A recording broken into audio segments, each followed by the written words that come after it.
and we're going to begin our World Watchers program and take it from there. This is program number 660, July the 30th, 1984.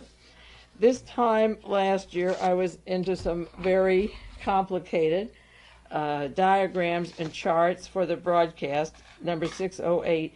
The relationship, I was trying to discuss the relationship of Fritz Kramer, who I speak about all the time, Anton Fritz Kramer, the plans officer of the Pentagon, the mentor behind Henry Kissinger, and the relationship of Kramer and Kissinger to Army intelligence and to the people involved in the cover-up of the murder of John Kennedy, if not the planning of the murder of John Kennedy.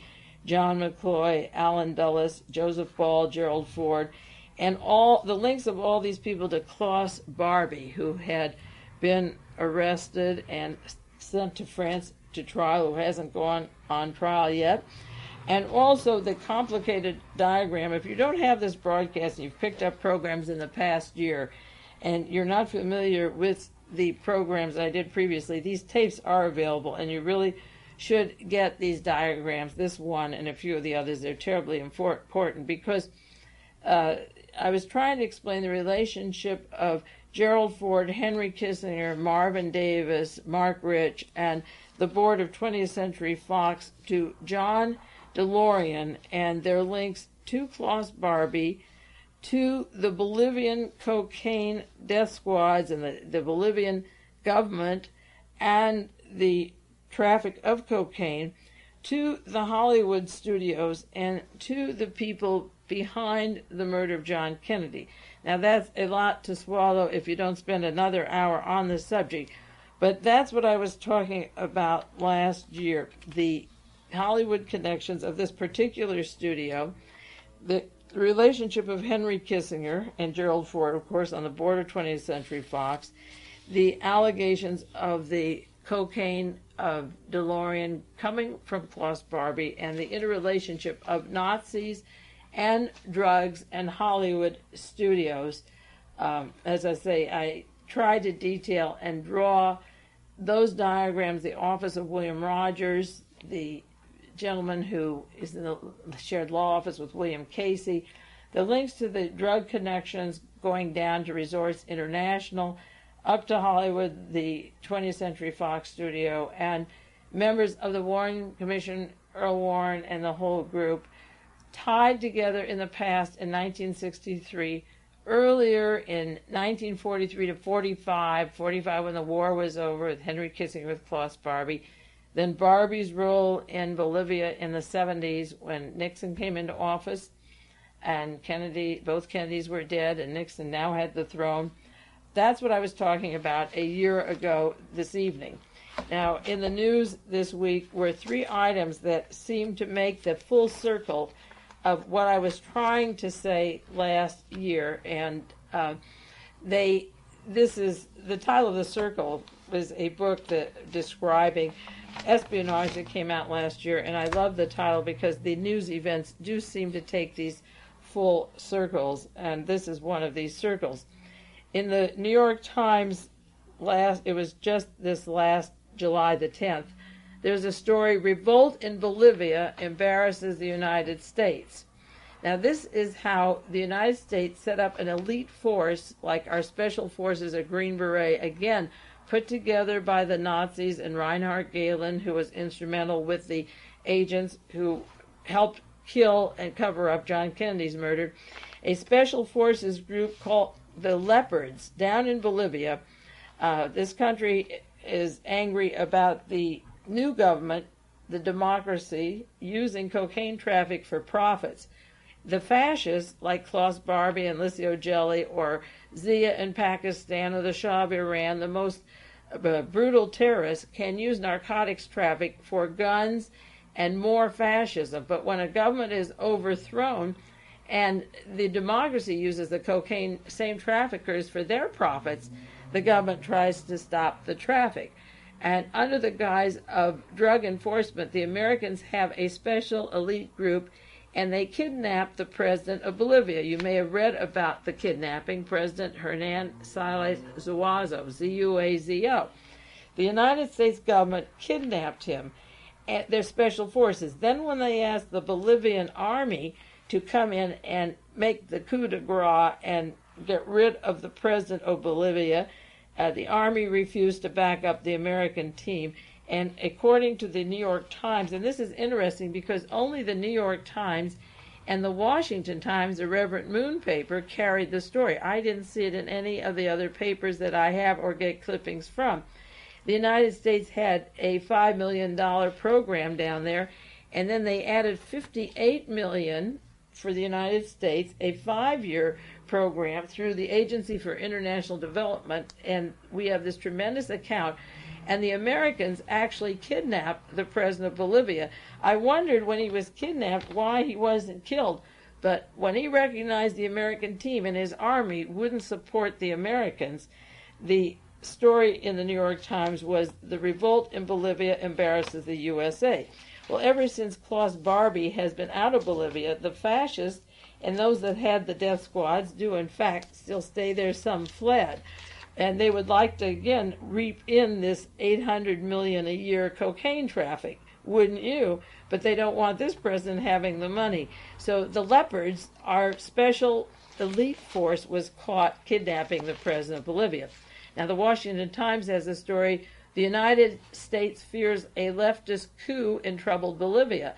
And it claims that once the Leopards, the special forces from the United States, kidnapped the president and were forced to withdraw, and he was released after 10 hours. The president of Bolivia has strengthened the leftist government, and they have sent the anti-communists out of their duties, relieved them of their commands. This is what happened in Spain when Licio Gelli planned a coup, and the existing government caught it. That was around February of '81, just before Reagan was shot here and the Pope was shot in May. There was a three-way plan for coups in each of these countries that was halted just by a stroke of luck.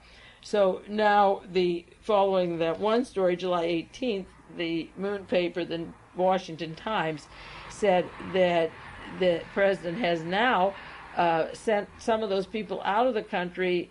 They have asylum in the foreign embassies, and that the government is going to cling out those people. The government is stronger because they could identify what were supposed to be anti-communists that had kidnapped the president. Now, along those lines, Bolivia, of course, is troubled. The United States is involved. They were caught red-handed and didn't have support, just as when the United States invaded Cuba at the time of the Bay of Pigs, and we thought the Cubans would rise up against Castro, and they didn't. We were caught there.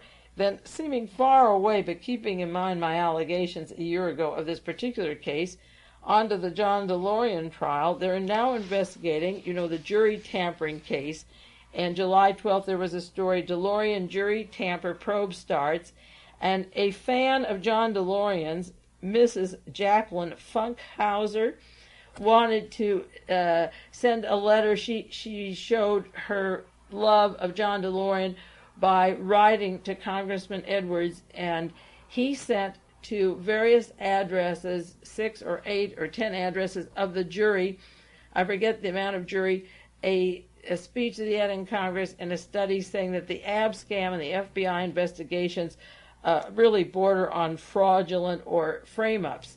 So the Frinkhausers or the Funkhausers, whichever names, both names were involved in this, with an address in San Francisco, made the request to the congressman to send these to particular people in Los Angeles, and he didn't know that they were jurors on the DeLorean trial. Now the question remains, how did the Funkhausers get the addresses of the jury members? Only someone in the defense or the prosecution of the case working in the courts would know. So along comes a grand jury hearing this last week on who had the information about the jury, and they called in William Ryder. He's 39 years old, a former bodyguard to Larry Flint, and asked him about the letters that the jury got. Did he know about them? Because the former bodyguard of Larry Flynt, who Larry fired, went on to work for Gordon Novell, involved in the John Kennedy assassination. He was wanted by Jim Garrison, New Orleans. I've done many broadcasts on that. And they suspect that Gordon Novell, who's a friend of John DeLorean's, was the one who supplied the Funkhausers with the addresses of the jury members. They're getting to that point in the grand jury investigation. Ryder says he doesn't know anything about the incident. He doesn't think Novell does. But Larry Flynt's alleged security chief was a friend of John DeLorean's. And you remember when John DeLorean's case was almost blown, when Larry Flynt gave NBC, or CBS rather, tapes of John DeLorean, who allegedly was being forced into the drug dealing, or his family would be threatened over death threats. He was forced to meet at the hotel. Well, they tried to blow that case, and that involved Gordon Novell at the time. Now, Gordon Novell goes back to the Watergate times when Richard Nixon and Charles Colson wanted him to erase some of the White House tapes. 2, in fact, were missing. There were 7 that were given to the Supreme Court out of 9 that were supposed to be turned over, and of course the famous 18 minutes. But Colson brought in Gordon Novell to tamper with the President of the United States and his case to get him off the hook. And Gordon Novell was suggested by Bob Cutler and has a pretty good case as being the umbrella man on the curb when John Kennedy was murdered. He shows up as a friend of John DeLorean. So I don't know if this is clear enough through these few items in the paper, but I was told of the connections of John DeLorean to Klaus Barbie. There are connections of the Kissinger, CIA, Nixon narcotics team to Klaus Barbie and the Bolivian fascist coup, and to the Central Intelligence Agency through a lot of things, including the death squads and Licio Gelli and the Otto Skorzeny network.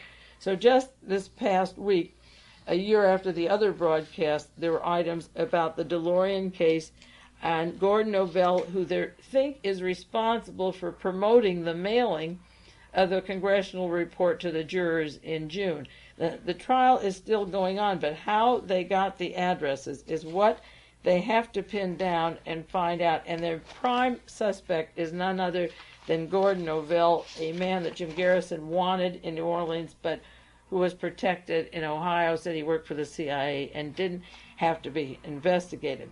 Now, last week I talked about Henry Kissinger and the British ruling class, the circle that created Henry Kissinger, and went into detail about his connections to various people in London and his co-partner right now, Lord Peter Carrington, who's head of NATO, and their links to the Hambros Bank and Michael Sindona and the Vatican interest, and Lord Home, who was Secretary to Prime Minister Neville Chamberlain, and the relationship to Adolf Hitler and the appeasement and stalling that was going on.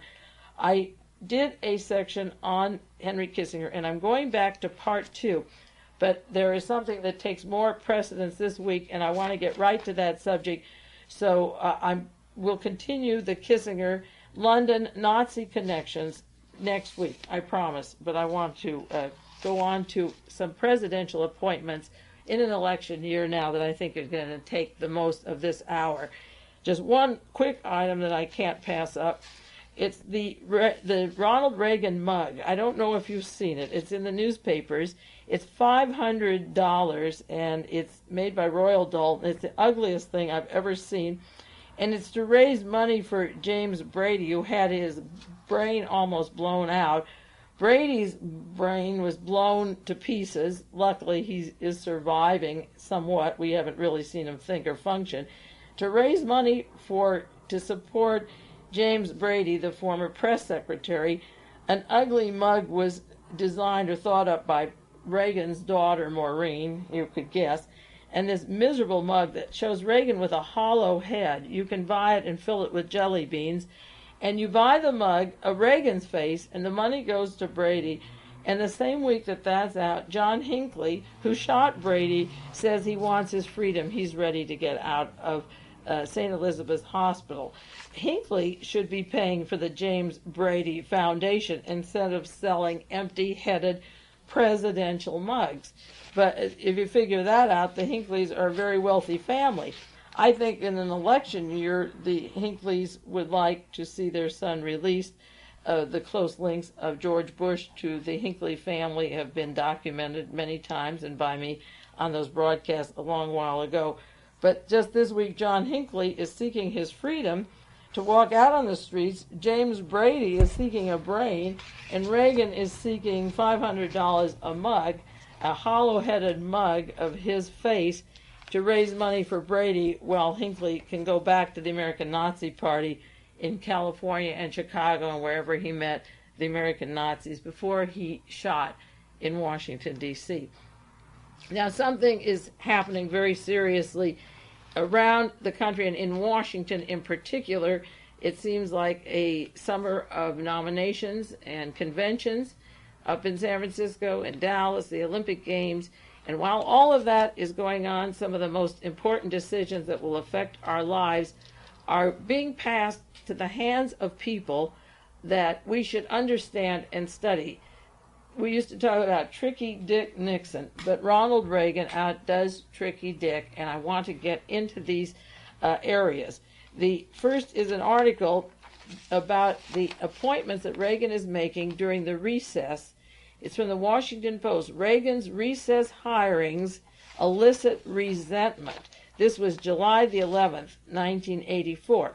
Reagan has filled 16 executive branch vacancies in the last week, from July the 4th to the 11th, when this was written. This is what the Washington Post says. He set off a controversy over the use of the recess appointments. He is circumventing the Senate's authority to confirm presidential nominees. Under Article 2, Section 2 of the Constitution, he has the power to fill up vacancies that happen when Senate has a recess, and they grant commissions that expire at the end of the next session. But he has expanded this to include vacancies when Congress leaves town, such as for a political convention, not the regular recess, and Reagan, since in office, has made 80 appointments, some very controversial. Several were turned down, and some kept their job until finally hearings were formed, such as Leslie Lenkowski, who served U.S. Information Agency. That was one of the appointments, and the Senate rejected his nomination. And they refer to John Vanderwater, who served 16 months as chairman of the Labor Relations Board. And it was more than a year before the formal nomination died in the committee. He got to serve a year, Lenkowski 6 months.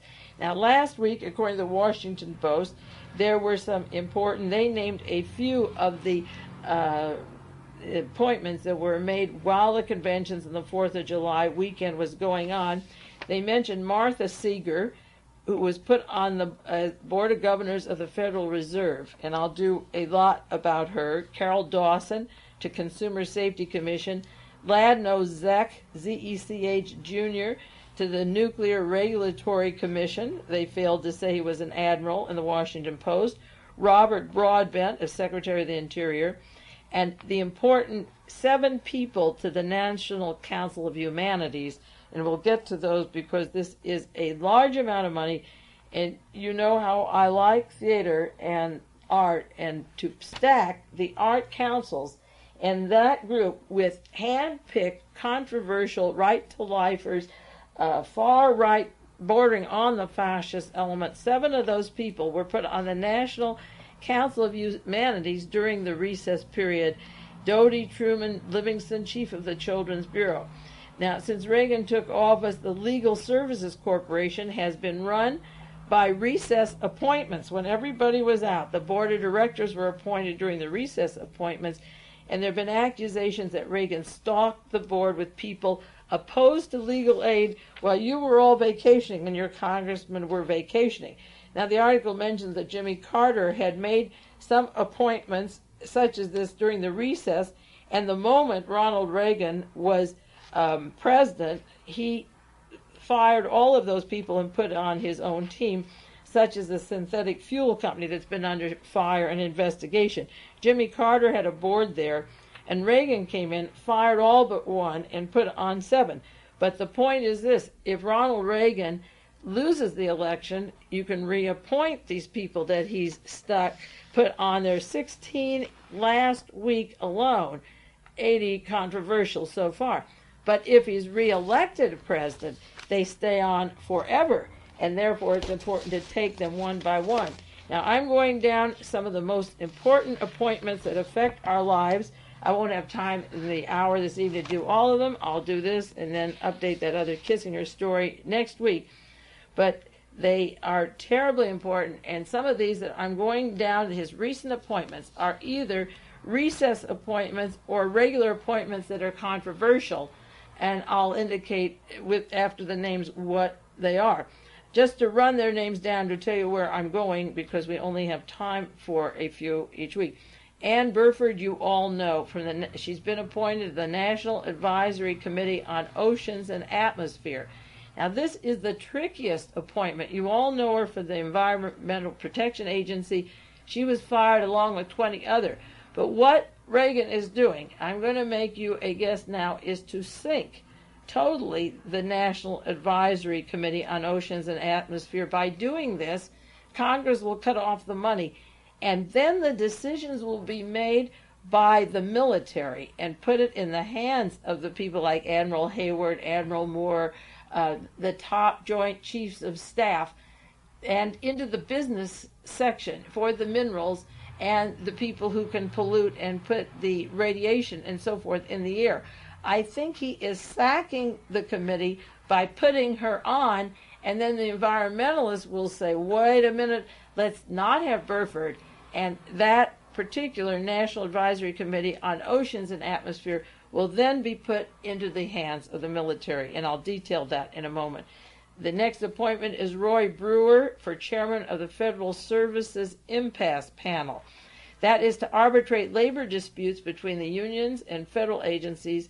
He has a history going to blacklisting the McCarthy years, the Hollywood green light or red light, whether you work or don't work, and we'll go into Brewer, a long pal of Ronald Reagan's into Reagan's early fascist beginnings.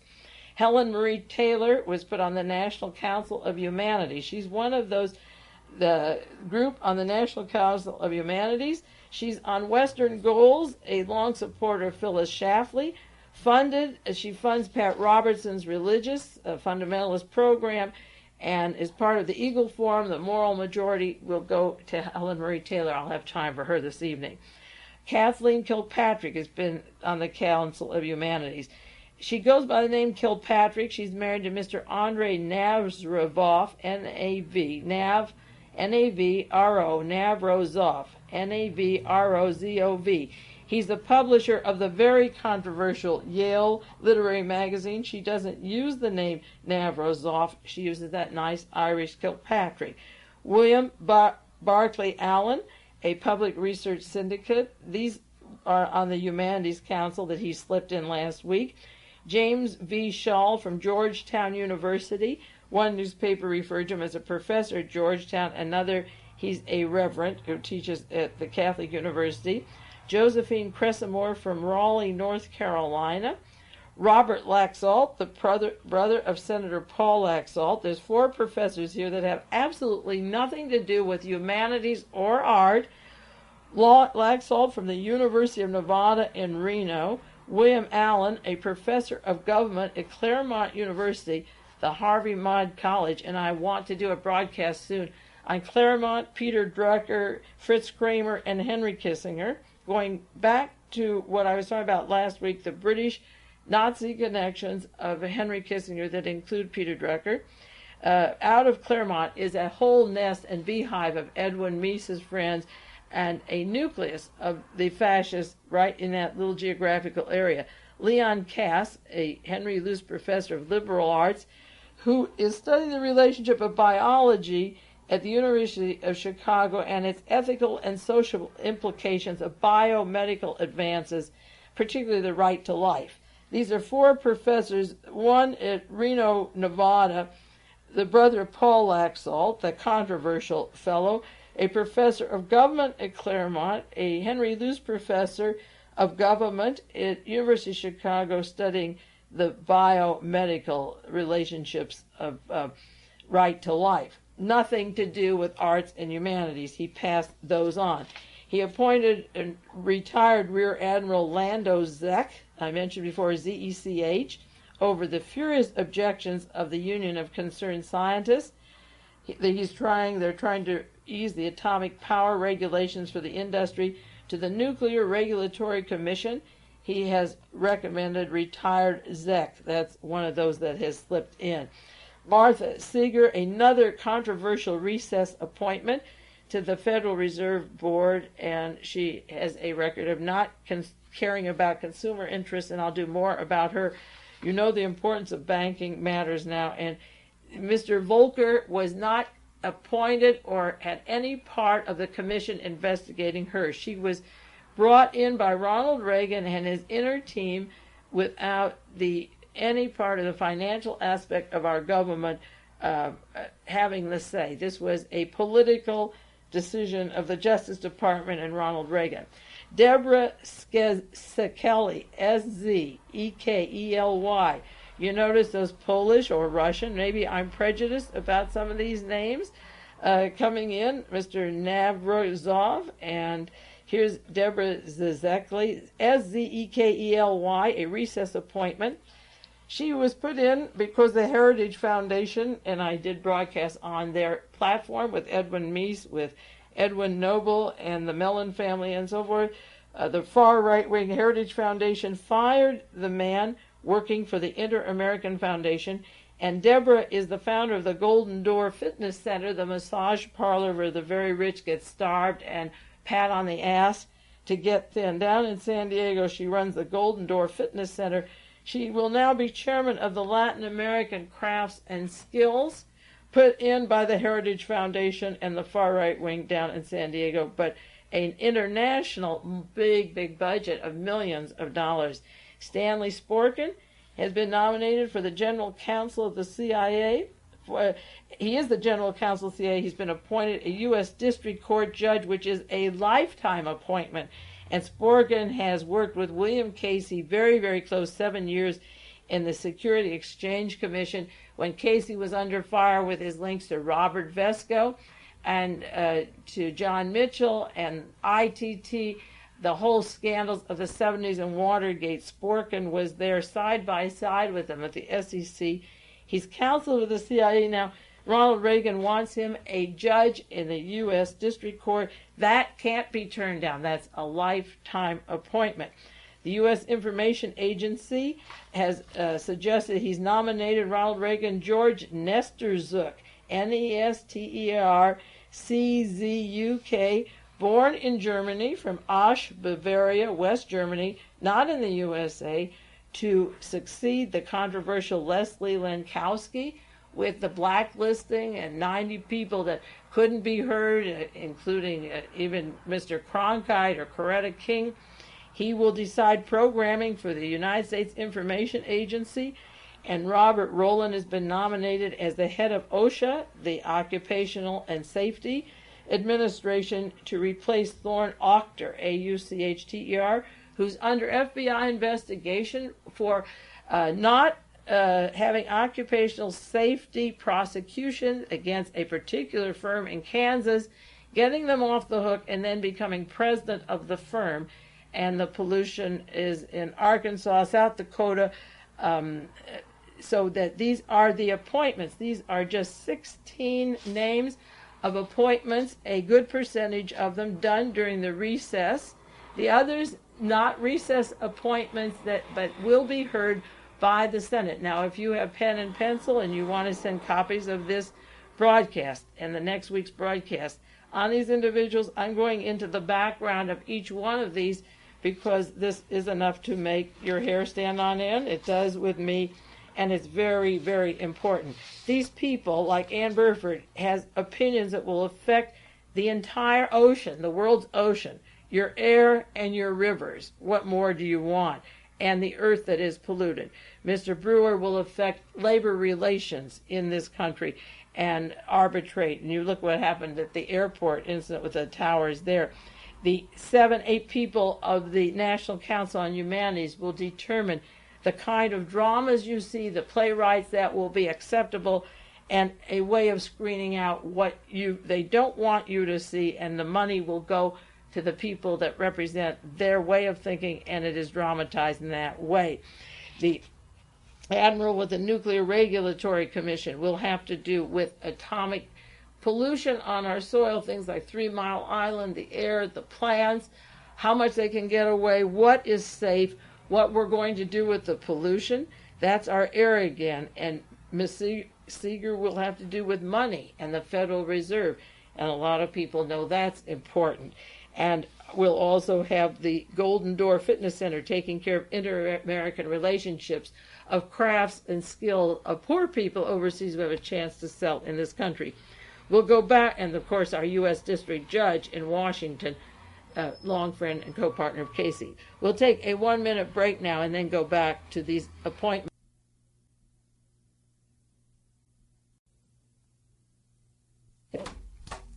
I'll begin side 2 of broadcast number 660, July 30th, 1984, and go on to the appointments.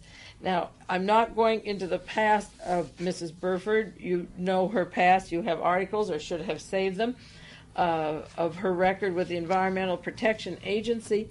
But I do want to bring out several articles just this last week that pertain to the environment, then 3 articles that pertain to the ocean that she'll have something to say about, and then on to Ann Burford before we get to the other appointments, because there's something very sinister lurking behind Ronald Reagan putting her here at this time, and I feel I can pretty well untangle it, and I studied it very well. Just in the past week, in the past 2 weeks, there have been articles on the environment, the legacy that this woman left, that have to do with when she was in office, that are not yet cleaned up and how they affect us. One is the Washington Post, June 30th, House mutiny on water projects averted by the black spots. This has to do with $18 billion worth of water projects, and she will be on ocean and water and rivers as it comes along. And when they wanted to pass an $18 billion project in Congress, the congressional members went ready for the roll call on how they would vote, and they were given a map of the United States with black spots next to their pet project. If they came from California, it was there. If they were from Arizona, it was there, or South Dakota or Florida. And the maps had a black dot on their area, and they were told, if you don't vote for the entire bill, then your pet project would be deleted. And the message came home, and the vote was for the entire bill, 196 to 148. Evidently, 148 members of Congress were not afraid. But Representative Harold Wolpe of Michigan said they used to talk in cloakrooms that they would kill your project if you oppose anybody else's. But this is the first time it has been put on paper. The dispenser of the black spot list was Representative Howard, Democrat of New Jersey, a map saying, this is your project. If you don't vote for the whole package of $18 billion, when you go home to your constituents, it won't be there. Another story, San Francisco Examiner, June of '84, about June 28th. Environmentalists charge that the Superfund ignores 43 toxic dumps. The Environmental Protection Agency failed to include 43 sufficiently dangerous toxic dumps when they made their list in 11 states. 5 of the 43 locations are more dangerous than Love Canal. IRC Fibers in Painesville, Ohio, 35 miles east of Cleveland on Lake Erie. This was not listed. The Ford Motor Company, Monroe, Michigan. The MPS Incorporation, Canton, Ohio. The Ironton Coke in Ironton, Ohio. McClellan Air Force Base in Sacramento. High dangerous sites that we're not on, and we were left, and Ms. Buford had 3 years, 546 dangerous sites that haven't had a start on being cleaned up. Another story, June 26, Superfund in California. We need a super fund. California needs $24.5 million to clean up the hazardous waste of McColl hazardous waste dump in Fullerton. Is one of those examples. $24.5 million is a starter.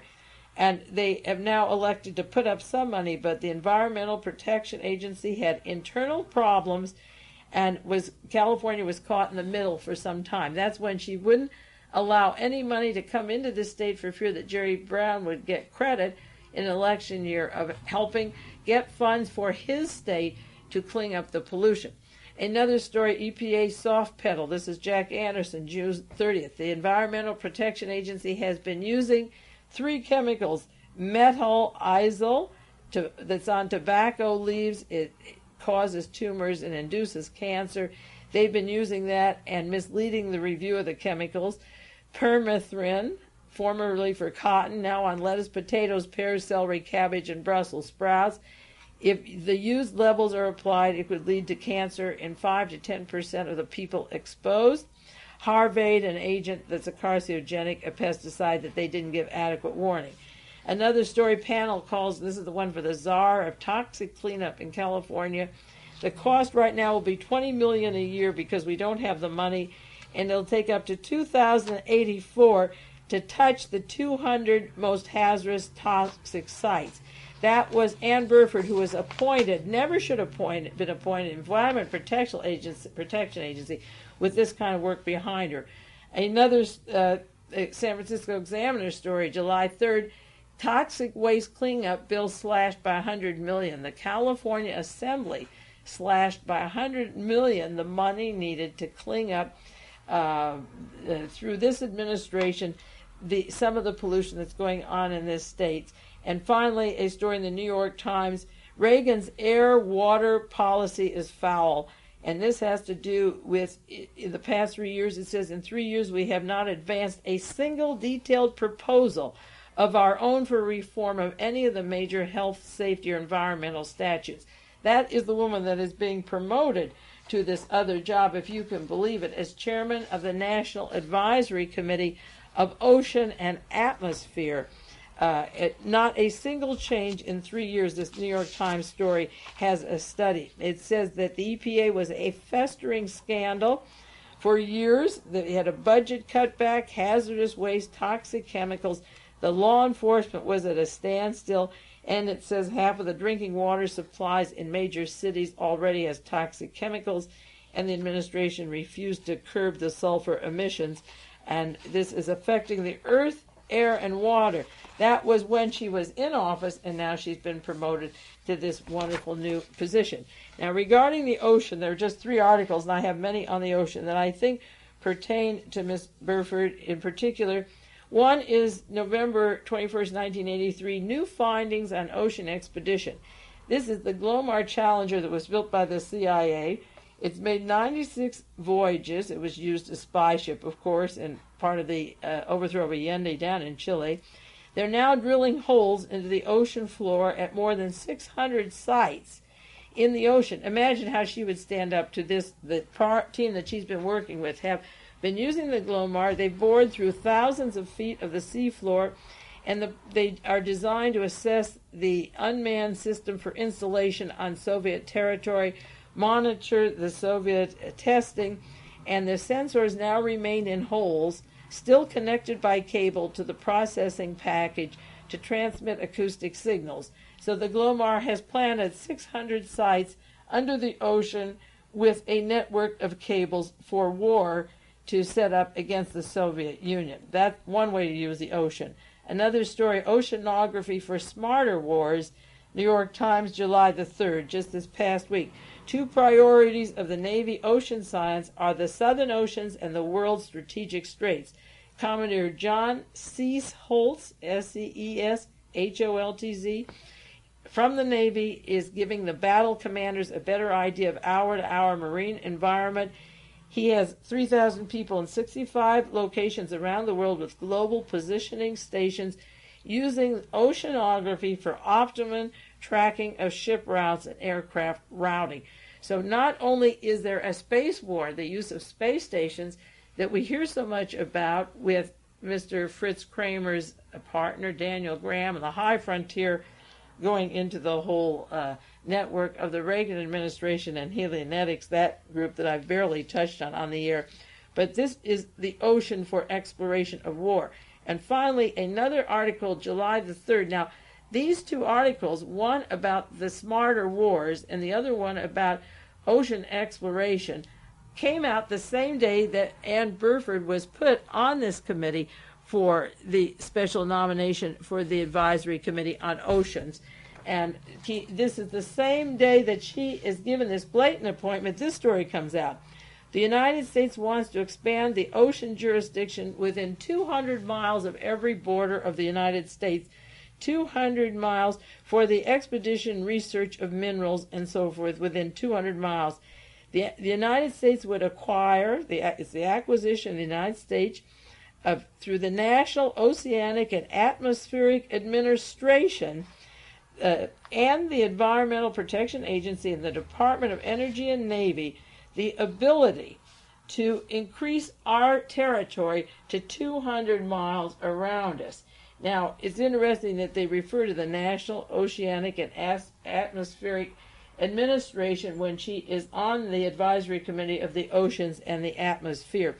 The very same day, the Navy, the Army, the Environment want to make our borders 200 miles out all the way around. They would expand the United States territory 3.9 billion acres, which would add to U.S. land. It would be officially ours, where we have 2.3 million acres now. It was described as the largest territorial acquisition since Lewis and Clark. And that is one of the things they have in mind. Now, to get to the Burford appointment, when her committee that she would be appointed chairman of the National Advisory Committee on Oceans and Atmosphere, makes policies and recommendations to the Commerce Department, to the National Oceanic Administration regarding oil drilling, ocean dumping, sewage and sludge, and all kinds of things that affect the ocean and atmosphere, whether atomic refuge would be sent into there and so forth. Now, when she was working for the Environmental Protection Agency, she was accused of making sweetheart deals with industry, political manipulation of her decisions, blacklisted agencies and employees she didn't want to hire, removed and destroyed subpoenaed documents, and she was brought across the coals but never prosecuted or cited by the Justice Department. She resigned December 1983 and was cited for contempt of Congress on orders of the President to hold back from the House Subcommittee documents on holding up $1.6 billion of hazardous waste. Just one example. Now, along with her appointment, along with Ann Burford, the President made other appointments whose biographies we should study. Retired Navy Captain John Bennett of Solano Beach, California, William Brewster of Massachusetts. He's Vice President of the Atlantic Salmon Federation. Lee Gerard from the Getty, Professor of Geology at Colorado School of Mines in Englewood, Colorado. There are seven appointments, I won't go into all the names now, that he put on with Ann Burford at the same time, which is really a snow job.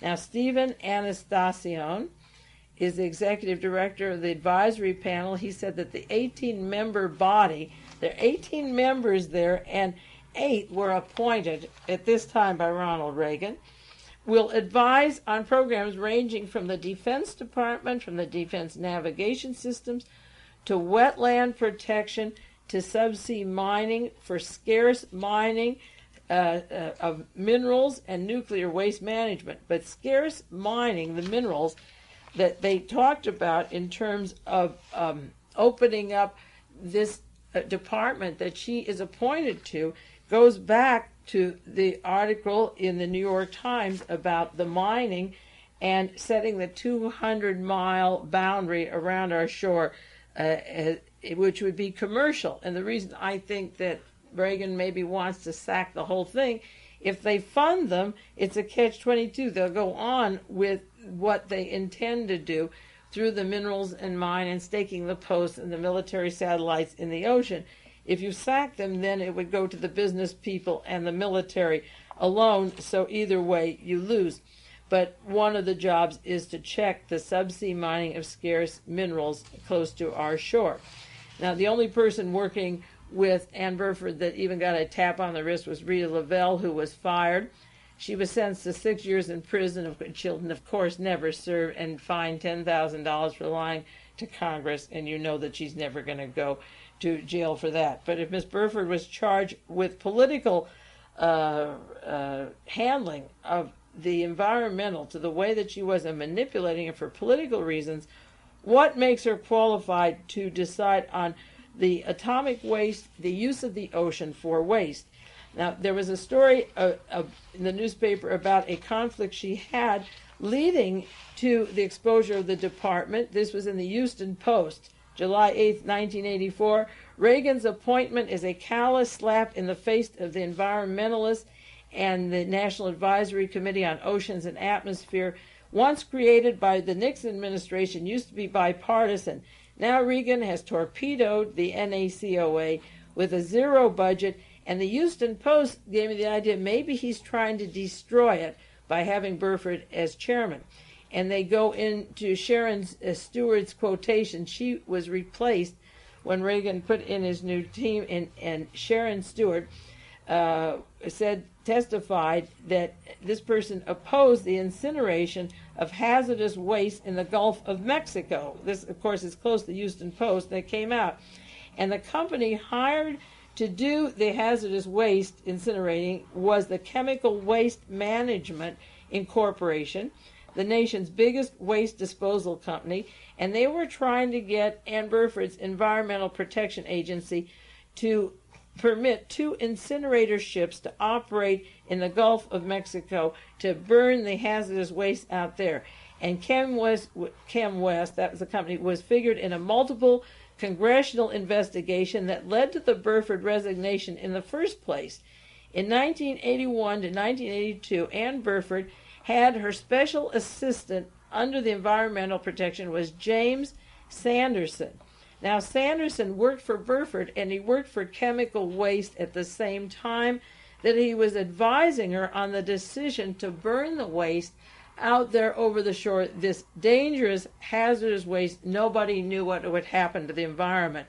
That's what led to her downfall. So imagine putting her in charge now of the atomic material. They're talking about burying it in the ocean, and that was pulled back just a while ago to be put possibly up in Washington State. But if Reagan is reelected, goodness knows where it'll go. So the head of the special assistant under Ann Burford, James Sanderson, in 1981-82 worked for Chem Waste, who was coaxing the Environmental Protection Agency to incinerate hazardous waste over that area. And she knew for 2 months before he left the EPA of the conflict of interest.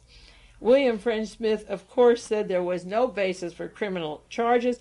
He's the best attorney general that ever came along. He hasn't prosecuted one of 100 things that should be going on in the Reagan administration. Now, the New York Times had a story July the 12th. They said President Nixon and Gerald Ford made several unqualified appointments, but they were nothing like what Ronald Reagan was doing. That Ronald Reagan is able to circumvent Congress's legislative intent.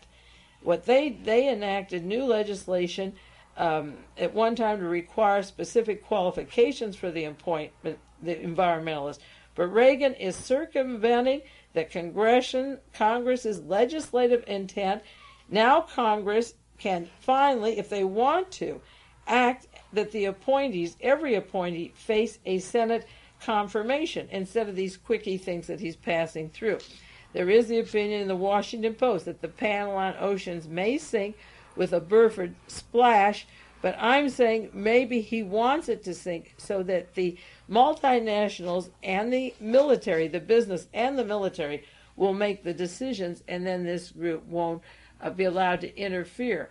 The Senate voted 74-19 to withdraw the appointment of Burford, and Ronald Reagan said, "No, I won't." That's the hollow head on the mug he's selling for $500.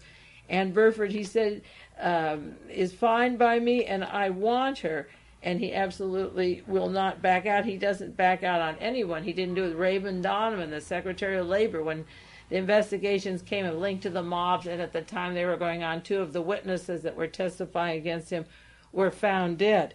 he still stayed in the Labor Department.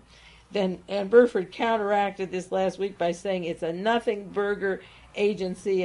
We meet 3 times a year. They don't do anything. It's a joke. Ronald Reagan wanted to point me to something, and he did. Now, it is impossible in an election year when he wants to appear as an environmentalist and goes out to these various agencies. He told the environmentalists that he would demonstrate his concern for the environment and to the electorate by making a series of appearances. So he stated that Chesapeake Bay that has pollution threatening it, the Roosevelt Island, and the Mammoth Cave at the National Park in Kentucky. Ronald Reagan wanted to demonstrate his concern by showing that he would visit 3 places. And then in an election year, he puts her on. There has to be more to this committee and her choice at this time, because why take an unpopular thing and create a situation, which he has done? And I would just guess offhand that the ocean is so valuable for its minerals and for our Defense Department that if she stays there, she can be a wandering spy that goes from place to place as a bagwoman. And he is not blushing about her position, and he also is taking a dangerous position by putting her there unless he has a good reason, and we have to question the reason. Now, the second appointment I mentioned, and I may just have time for 2 tonight and not get into Ms. Taylor, but I guarantee you we'll do that next week, and I do have a whole list that I read you. The story in Mother Jones, June 1984, the title, Brewer says he knows nothing of applicable labor laws, but this old hand of Ronald Reagan's Mr. Blacklist goes to Washington, the appointment of the month. It's called the Reagan Gate of the month, and they could keep going these appointments for a long, long time. Mr. Blacklist goes to Washington. He says he doesn't know anything about the job that he's going to do. He knows nothing about it. That's one of the first quotations in the article. This is a sensitive federal labor post, not well known, the Federal Services Impasse Panel. During the Cold War, this Mr. Brewer was one of the most powerful red baiters in the entire entertainment industry in Hollywood. This is from the Mother Jones program, magazine, if you don't have it. Hollywood labor leader, he helped the studios wreck what was he defined as a militant union. He named names before the House Un-Americans Activity Committee. He suppressed left-wing films. He was the arbiter of the blacklist. He was one of the handful who you had to see to say whether they were cling or not cling. And he had the list of people who would be employed or unemployed, and that's a lot of power. He helped people inform on their friends. He made them denounce their past, or they couldn't get into movies. Mr. Brewer today is unrepentant, according to this story, for what he did. He defends banning those people as dirty communist organizations or organizers. He sabotaged one movie, The Salt of the Earth, that was a pro-labor film made by a blacklisted by him and others movie maker. He killed Arthur Miller's screenplay about waterfront corruption. He said it was directed by Moscow, and it was made about the Longshoremen's Union and so forth. He worked with Ronald Reagan in those days on the Motion Pictures Industry Council, which is a joint studio union effort, and they publicized Hollywood's effort to cleanse itself and rehabilitate the heretics. He worked continuously with the blacklist. He corrected the mistakes on the listings, and in this capacity, he was working when Ronald Reagan met Nancy Davis, and I long believed, from what I've studied, that she was a plant from when she was back at Smith College, a roommate with the William and James Buckley's sister, and to Chicago with her very conservative father, American Medical Association, and doctor, and then out to California, where she took on Ronnie when he became a very political person. They are friends of Mr. Brewer. Later, Ronnie headed the Screen Actors Guild, and Mr. Brewer ran the Hollywood operations for the International Alliance of Theatrical Stage Employees, screening them out, and they became very close friends. There was the Conference of Studio Unions, which was an alternative within the AFL, and Mr. Brewer was fighting them and repulsed every progressive union, kept up the blacklisting. Now he's going to Washington, D.C., where he brings the city of the federal employees. his lack of expertise as chairman of the Federal Service Impasse Panel. So he'll be moderating and deciding on labor union problems in Washington, D.C. Now, the third appointment that is one of those series of the arts and humanities that I'll just get on to for a few minutes, the very controversial Helen Marie Taylor. She has been appointed through the recess process to the National Council of Humanities.